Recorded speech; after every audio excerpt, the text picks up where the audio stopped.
Hi, this is Scott Wolf of InsideSoCal.com/USC, and I'm with our UCLA beat writer, Jon Gold, InsideSoCal.com/UCLA. And we're going to talk about some impact recruits. And I think even though UCLA's got about 26 commitments right now, the impact guys are really the most interesting to talk about. And we're going to talk about one right now that USC and UCLA wanted. That's Ellis McCarthy, defensive end from Monrovia.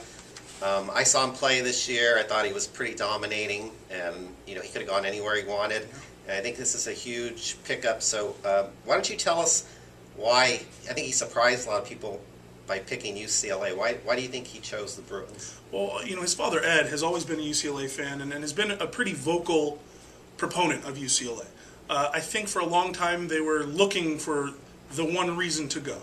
And when UCLA is going 4-8, 7-6, 4-8, and 6-8 under Rick Neuheisel, that's not compelling enough.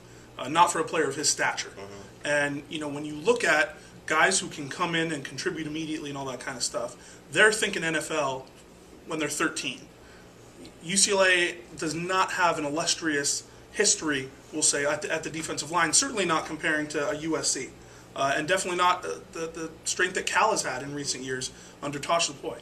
So the fact that they got Ellis McCarthy, I think, really speaks to how hard UCLA pursued him. Right. Because UCLA really, really targeted him and went after him. And it speaks to, I think, the way that Jim Mora hired his staff. And he targeted guys with this staff that already had these relationships. And to me, that's why this first class for him, the 2012 class, stands out so much. And why did he still commit to Cal even after Jim Mora had been hired? Originally went to announce for Cal, and then at the Army game quickly changed to UCLA. But why do you think he said Cal if UCLA was in the backyard and probably where knew he was going to end up anyways? I mean, obviously the Tosh Lupoi thing really kind of flipped everything. I mean, if you look at Pac-12 recruiting, say mid-December and then mid-January, and then by signing day, I mean, those are three different complete looks. You look at you spoke earlier about Washington really benefiting. You're absolutely right. These schools that had good classes but not great ones. The fact that USC sanctions hit, the fact that Oregon's been in the national title picture the last couple of years, and then the whole Tosh Lupoi thing going to Washington really changed the entire landscape. And I think what's so fascinating about this class is just the talent level at all these schools is up over the last couple of years, just from this one class. I think, too, if I had to say, I think he went to UCLA because Demetrius Martin got hired as the assistant coach. Personal fraud. He's from Muir High School, Pasadena area. Monrovia is just down the 210. He's got all these contacts and relationships built up. And I think if he hadn't been hired, it would have been a long shot that he would have gone to UCLA. Well, I think that sealed it for them. Demetrius and Ed McCarthy are close friends. And what this really shows to me is just how important those relationships can be from the get-go. And something I want to ask you about USC is, you hear all this talk about Edo, and obviously he's the guy that gets the pub in terms of recruiting. Talk about some of the other assistant coaches and what they do in terms of, building those relationships and getting these superstars. Well, I think the biggest key to me is that Lane Kiffin, although publicly he has this personality that's a little standoffish or aloof, he's very meticulous and organized, and he was a recruiting coordinator. Yeah. So he knows how to deal with high school coaches, high school kids. This is really his forte, I think, even though he doesn't look like he has a charismatic personality. He does know how to turn it on with the kids. And then you look at the staff, people might think his dad is too old to coach or recruit, but they've got a couple guys, we'll find out tomorrow where they go, from the Tampa area. Oh. And the reason they're considering USC is because Monty Kiffin coached in Tampa for years. He knows a lot of high school coaches in the Tampa area, so he's helped get them in the ball game with a couple of highly recruited guys, and they probably wouldn't even be looking at USC this late if he wasn't on the staff. So, then you have Ed Ogeron, who's a big-time recruiter, has that reputation. Joe Barry, the linebackers coach, another guy who has, a lot of energy, good talking to the kids, coached in the NFL, which, to you and I, that might not be that big a deal, but to kids, they like to hear that because the bottom line with USC, and I think probably with UCLA too, is with the recruits, they only care about going to the NFL. Yeah. You know, it's great to win national Delusional. titles, and yes, not many of them, not all of them do, but it's great to win a national title and all that other fun stuff. But really, when push comes to shove, what do they want? They want to go to the NFL. So that's probably why USC's had such good recruiting classes. Is people think if they go there, they're going to get prepared to go to the NFL. And the showcase, Yeah. And so let's talk about some of these guys that actually do have a shot. You mentioned, Ellis McCarthy to start. Yeah. USC, what other guy, and I guess the biggest question I have when it comes to instant impact guys is how much of those play into a need at the position and how much of it plays into just the fact that they're better than anyone USC has at the moment. Right. Well, So I think name a couple of years and I'll give a couple more. because of this class being so limited, the guys they're getting right now are the best at their position, and they might play right away.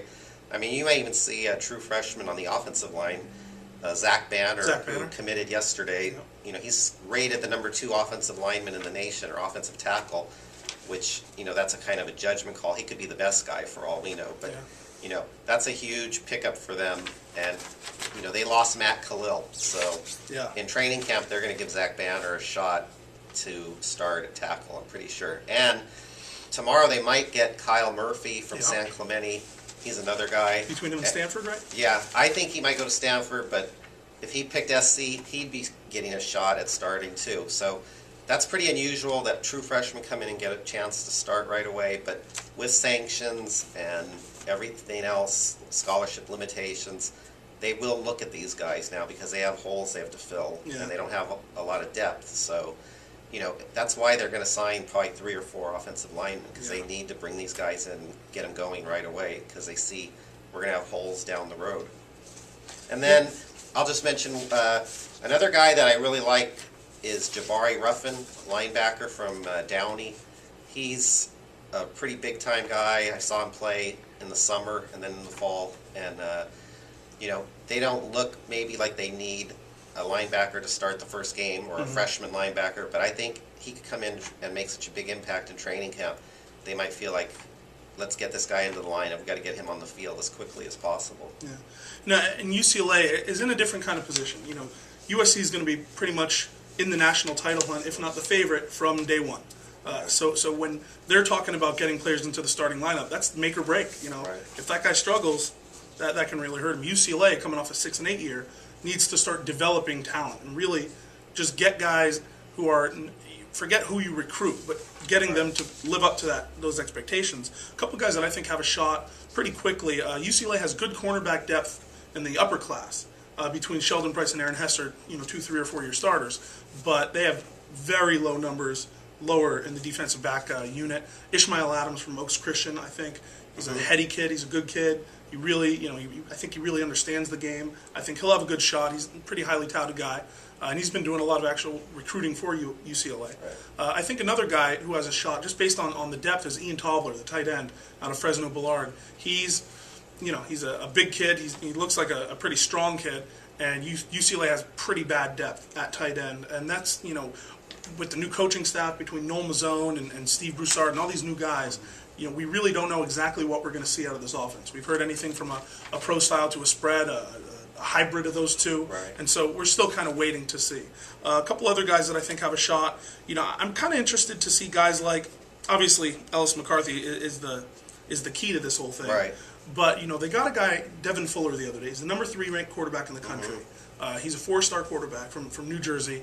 Picked UCLA over Nebraska, Rutgers, and Arizona, and he's an electric player. I think they need to be creative with this kid. I don't know if he's the kind of guy that you say, all right, let's develop him for 3 years and then he'll be a superstar quarterback.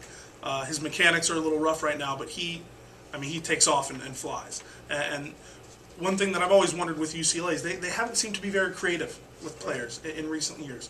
And that trend of just throwing guys all over the field seems to have started in the early 2000s. USC did it with Reggie Bush. Oregon's doing it now with DeAnthony Thomas.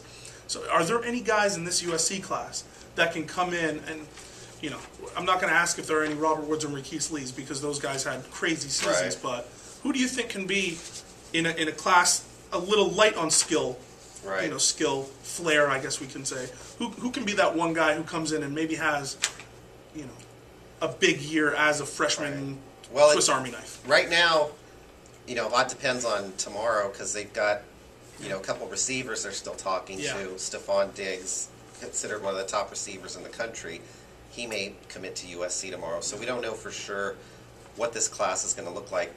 If I had to base it on who they know they're getting for sure, I'd say Darius Rogers, big receiver from Carson, physical, Over Notre Dame? fast. Yeah, he was looking at a lot of schools, Okay. but he committed to SC really early too. So he was kind of like Robert Woods and Marquise Lee, in that he always wanted to go to USC. Yeah. And he's been looking at ASU a little bit, but that's just for free trips to go there and party and stuff. But he could be he could be the number 3 receiver next year, I think, if Really? he comes in shape and serious, and he's physically ready to play college football. That's the big thing. He in high school was making a lot of one-handed catches and doing a lot of crazy stuff. So if he comes in with the mindset of Woods and Lee, I think he'll play right away. I'm going to bring up a guy. He's not at Rogers level, but just because he is germane to USC, UCLA. Where do you think Bryce Treggs is going to end up? He's officially committed to Cal, but looks like UCLA has a good shot. I know SC was talking to him last week. What's your hunch on where he'll go? I think UCLA does have a really good shot, and they are in it. But I think ultimately, his dad's a Cal guy, a Cal player. His mom went to UCLA, but when your dad played for Cal, and your entire life has been with the Bears, and you're wearing that that shade of blue and gold and all that kind of stuff, that really seeps into the deep recesses of the mind. And so I think ultimately, you kind of go with your heart there. And I think his heart might be with Cal, and his head might be with UCLA. And so, to me, I think it ends up a Cal decision. The last thing I want to chat about is something I'm really interested in. We're seeing Kyle Prater has left, and Bryce Butler, and I'm forgetting another key guy. Dylan Baxter. Dylan Baxter. Yeah. USC has had so much success at getting in these skill guys. Is this the kind of stuff that is just to be expected when you bring in all these guys in all these classes? Because it's just kind of fascinating to me that Dylan Baxter was the number 3 running back in his class. Yeah, he was probably the most talented overall player because he played quarterback and threw the ball, ran the ball, did every special teams. SDSU, right? Transferred to SDSU? Yeah, he's at San Diego State with Bryce Butler. Yeah. My alma mater. Well, I think what happened with the receivers is you had this extraordinary thing where Robert Woods and Marquise Lee, a freshman and a sophomore, had 2 of the biggest years in the country. Makes sense. And all these other receivers that are there, where's the playing time going to be the next couple years? And, they don't want to stick around, and they've got Butler had 1 year left, so he wants to make the most of it. Prater is frustrated because he was a top 5 guy coming out of high school, and he can't even get on the field at USC. So he's going to go to Northwestern and play. So, they made business decisions. Yeah. What that's done, though, is opened up for recruiting. Darius Rogers, as I mentioned, Stephon Diggs, Nelson Aguilar. These are all receivers, highly rated, 6'2" guys or whatever. And, they see I can come in and be the number 3 guy, and Robert Woods might go pro after next season. Yeah. And then I can start that year. So it's probably helping them a little bit in recruiting right now that these other guys left. But the other guys saw they're not going to get on the field. So they had to do what they had to do. And I don't think it's going to hurt the team much unless they have injuries. That's going to be the little issue next season. I think we'll come back with maybe one more of these here on Inside USC and Inside UCLA. This is Jon Gold and Scott Wolf. Last thing I want to chat with you about is diamonds in the rough. Some guys, I know it's a small class, but a couple guys maybe who aren't as heralded who have a shot. One guy I really want to chat with you on the next video is Gerald Bowman, the safety out of the junior college. Where's he from? Is he just down He's the at road? Pierce College. Pierce, right? Yep. So local kid, and we'll be back